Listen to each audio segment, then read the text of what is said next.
Congress senior నేత జానారెడ్డి రాజకీయ భవిష్యత్తుపై ఆసక్తికరమైన చర్చ జరుగుతోంది. దాని గురించిన బ్రేకింగ్ న్యూస్ చూస్తున్నాం. రాజ్యసభ సీటు ఇస్తారు అని జానారెడ్డి ఆశపడ్డారు.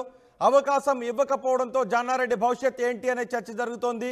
యువకులకు కాంగ్రెస్ అధిష్టానం ఎక్కువగా అవకాశాలు ఇస్తున్న నేపథ్యంలో తనలాంటి సీనియర్ల పరిస్థితి ఏంటి అని జానారెడ్డి ప్రశ్నిస్తున్నారు. పార్లమెంటు సీట్ అయినా ఇస్తారో లేదోనని జానారెడ్డి ఆందోళన వ్యక్తం చేస్తున్నట్టుగా తెలుస్తోంది.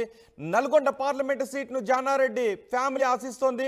తనకు లేదంటే తన కుమారుడుకు రఘువీర్కు సీట్ ఇవ్వాలి అని డిమాండ్ చేస్తున్నారు జానారెడ్డి. అయితే అదే సీటుకు పోటీ పడుతున్నారు పటేల్ రమేష్ రెడ్డి. గత అసెంబ్లీ ఎన్నికల్లో ఆయనకు టికెట్ ఇవ్వకపోవడంతో సీనియర్లంతా ఆయన ఇంటికి వెళ్ళి బుజ్జగించి మరీ వచ్చారు. పటేల్ రమేష్ రెడ్డి కన్నీటి పర్యంతమయ్యారు. అయితే పటేల్ రమేష్ రెడ్డికి ఈసారి ఎంపీ సీట్ ఇస్తామని కాంగ్రెస్ హామీ ఇచ్చిన నేపథ్యంలో ఇప్పుడు పటేల్ రమేష్ రెడ్డి అదే స్థానం నుంచి ఆయన పోటీ పడుతున్నారు. అయితే అదే స్థానాన్ని జానారెడ్డి కూడా తన కుటుంబంలో ఎవరో ఒకరికి, తనకి కానీ తన కుమారుడికి కానీ ఇవ్వాలి అని జానారెడ్డి కూడా ఒత్తిడి తీసుకొస్తారు. ఇప్పటికే సిఈసికి 3 పేర్లు వెళ్ళాయి. జానారెడ్డి కుటుంబం విషయంలో ఇంకా సస్పెన్స్ కొనసాగుతోంది. జానారెడ్డి కుటుంబంలో ఇప్పటికే ఒకరికి అవకాశం ఇచ్చింది అధిష్టానం. నాగార్జున సాగర్ ఎమ్మెల్యేగా జానారెడ్డి తనయుడు జైవీర్ మొన్న అసెంబ్లీ ఎన్నికల్లో పోటీ చేసి గెలుపొందారు. ఇప్పుడు ఎంపీ ఎన్నికల్లో టికెట్ దక్కుతుందా లేదా అనే కన్ఫ్యూజన్ కనిపిస్తుంది. మా ప్రతినిధి రమేష్తో మాట్లాడదాం. రమేష్, ఏం జరిగే అవకాశం ఉంది? జానారెడ్డి మరో టికెట్ను ఆశిస్తున్నారు. ఆయన కుమారుడికి గత అసెంబ్లీ ఎన్నికల్లో టికెట్ ఇచ్చారు, గెలిచారు. ఇప్పుడు మళ్ళీ ఆయన మరో కుమారుడికి కానీ లేదా ఆయన కానీ టికెట్ అడుగుతున్నారు. అయితే అదే స్థానాన్ని పటేల్ రమేష్ రెడ్డి కూడా ఆశిస్తున్నారు. సో ఏం జరిగే అవకాశం కనిపిస్తోంది? ఒకవేళ జానారెడ్డి కుటుంబం నుంచి ఇంకొకరికి టికెట్ ఇవ్వకపోతే, జానారెడ్డికి టికెట్ ఇవ్వకపోతే ఆయన రాజకీయ భవిష్యత్తు ఏంటి?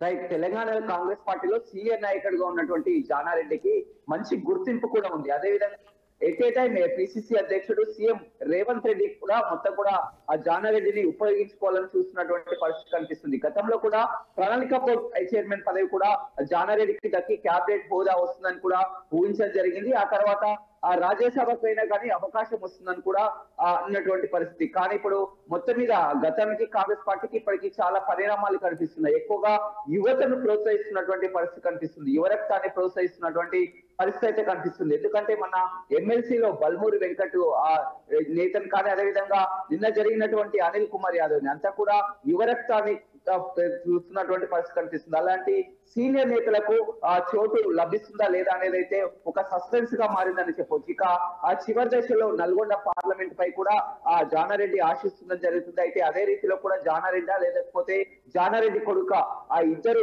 పేర్లుని అధిష్టానానికి ఇప్పటికే పంపడం జరిగింది. అదేవిధంగా మొత్తం కూడా దరఖాస్తు చేసుకున్నా కానీ మరొక నేత, సూర్యాపేట టికెట్ ఆశించినటువంటి నేత పటేల్ రమేష్ రెడ్డి కూడా ఖచ్చితంగా తనకే అవకాశం వస్తుంది. గతంలో కూడా సూర్యాపేట నుంచి విరమించుకున్నప్పుడు తనకు అవకాశం ఇస్తాం, నల్గొండ ఆ పార్లమెంట్ సభ్యునికి అవకాశం ఇస్తానని హామీ ఇవ్వడం జరిగింది. ఖచ్చితంగా తనకే ఆ టికెట్ దక్కుతుందని చూస్తున్నటువంటి పరిస్థితి కనిపిస్తుంది. ఏదైనప్పటికీ కూడా సీనియర్లకు అనేది చోటు దక్కుతుంది. ఇటీవల గతంలో కాంగ్రెస్ పార్టీకి ఇప్పటికీ చాలా తేడా అయితే కనపడుతుందని చెప్పవచ్చు. అయితే జానారెడ్డికి ఆ ఎంపీ ఎన్నికల్లో చూసినట్లయితే 2 పేర్లు కూడా తెర మీద ఉన్నాయి. జానారెడ్డి, అదేవిధంగా రఘువీర్ 2 పేర్లు, అదేవిధంగా రమేష్ రెడ్డి. ఈ 3 పేర్లు అనేది కూడా ఫైనల్ ఇది 3 పేర్లలో ఎవరిని డిసైడ్ చేస్తుంది అనేది చూడాల్సి ఉంది. ఏదేమైనప్పటికీ కూడా ఇప్పటికే ఆ అసెంబ్లీ ఎన్నికల్లో చూసినట్లయితే గత అసెంబ్లీ ఎన్నికల్లోనే పటేల్ రమేష్ రెడ్డికి ఆల్రెడీ హామీ ఇచ్చారు కాబట్టి పటేల్ రమేష్ రెడ్డికి పరిగణలోకి తీసుకునే అవకాశం ఉందా? ఒకవేళ అదే జరిగితే జానారెడ్డి రాజకీయ భవిష్యత్తును ప్రశ్నిస్తున్నారు. నా రాజకీయ భవిష్యత్తు ఏంటని జానారెడ్డి కూడా అడుగుతున్నారు. ఏం జరిగే అవకాశం ఉంది? ఖచ్చితంగా ఈసారి మాత్రం ఆ పార్లమెంట్ ఎన్నికల్లో తమ కుటుంబానికి జానారెడ్డి లేదా వారి కుమారునికైనా ఎవరికైనా అవకాశం దక్కుతుందని కానీ ఖచ్చితంగా భావిస్తున్నటువంటి పరిస్థితి కనపడుతుంది. ఎందుకంటే మొన్న అసెంబ్లీ ఎన్నికల్లో ఆల్రెడీ ఆ జైవీర్ కు టికెట్ ఇచ్చారు, ఒక కొడుకు టికెట్ ఇచ్చారు. కాబట్టి మళ్ళీ ఎన్నికల్లో ఎంపీగా ఆ కొడుక్కి అవకాశం ఇవ్వకుండా జానారెడ్డికి అవకాశం ఇస్తారని కూడా చర్చ జరుగుతుంది. ఎందుకంటే ఇద్దరు కుమారులు కాకుండా సీనియారిటీని ఇప్పటికే ఆ సీనియర్ నేతగా ఉన్నారు. గతంలో అనేక పదవులు చేస్తున్నారు, అత్యధిక మంత్రి పదవి చేసినటువంటి ఆ రికార్డు కూడా ఉంది. కాబట్టి ఖచ్చితంగా పార్లమెంట్ కు పంపాలి అనుకుంటే ఒక 2 పేర్లలో ఏవైతే జానారెడ్డి కుమారుడు, జానారెడ్డి ఇద్దరు పేర్లు ఉన్నాయి కాబట్టి ఖచ్చితంగా ఒకవేళ జానారెడ్డి కుటుంబానికి ఇవ్వాలనుకుంటే జానారెడ్డికి ఇచ్చే అవకాశం కనపడుతుంది. కానీ అదే రీతిలో కూడా పటేల్ రమేష్ రెడ్డి కూడా ఫైట్ చేస్తున్నటువంటి పరిస్థితి కనిపిస్తుంది. మీరు అన్నట్లు కూడా గతంలో అతనికి ఆ టికెట్ ఆశించారు, సూర్యాపేట నుంచి టికెట్ ఆశించారు కాబట్టి ఖచ్చితంగా అతనికి కూడా ఈసారి టికెట్ ఇవ్వకపోతే తన దారి తాను చూసుకుంటానని పటేల్ రమేష్ రెడ్డి చెప్పడం జరిగింది. ఇక్కడ జానారెడ్డి ఇద్దరు కూడా సీఎం రేవంత్ రెడ్డికి ముఖ్య అనుచరులుగా ఉన్నారు. జానారెడ్డి తనయుడు కానీ పటేల్ రమేష్ రెడ్డి కానీ దీన్ని పూర్తిగా ఇక అధిష్టానానికి వదిలేసినటువంటి పరిస్థితి కనిపిస్తుంది. అధిష్టానం ఏ నిర్ణయం తీసుకుంటుందో చూడాల్సి ఉంటుంది. గతంలో అనుకున్న బయటికి ఇప్పటికి మాత్రం చాలా పరిణామాలు అయితే కాంగ్రెస్ పార్టీలో కనిపిస్తున్నటువంటి పరిస్థితి కనిపిస్తుంది. మన ఎమ్మెల్సీ ఎన్నికలు కానీ ఇటీవల నిన్న ప్రకటించినటువంటి రాజ్యసభ ఎన్నికలు కానీ పూర్తిగా అధిష్టానం అనేది ఆ యువరక్తాన్ని కానీ అనేది విధంగా ఆ పరిణామాలను కూడా చూస్ చేసుకొని కూడా భావిస్తున్నటువంటి పరిస్థితి కనిపిస్తుంది. ముందే ఊహించినటువంటి విధంగా ఎవరి పేర్లు కూడా ప్రకటిస్తలేదు. అయితే ఇప్పుడు నల్గొండ పార్లమెంట్ విషయంలో కూడా ఒక సస్పెన్స్ అయితే కొనసాగుతుంది. జానారెడ్డికి ఆ టికెట్ వరిస్తుందా లేకపోతే పటేల్ రమేష్ రెడ్డికి వరిస్తుందా అనుకుంటున్నారు. అయితే రాజ్యసభ కూడా జానారెడ్డి ఆశించినటువంటి పరిస్థితి కానీ ఆ రేణుకా చౌదరి అదేవిధంగా యువకునికి అనిల్ కుమార్ యాదవ్ ఇద్దరికి ఇచ్చింది కాబట్టి ఇక జానారెడ్డి ఖచ్చితంగా ఆ పార్లమెంట్ పరిధిలో వస్తుందని ఆశించినారు.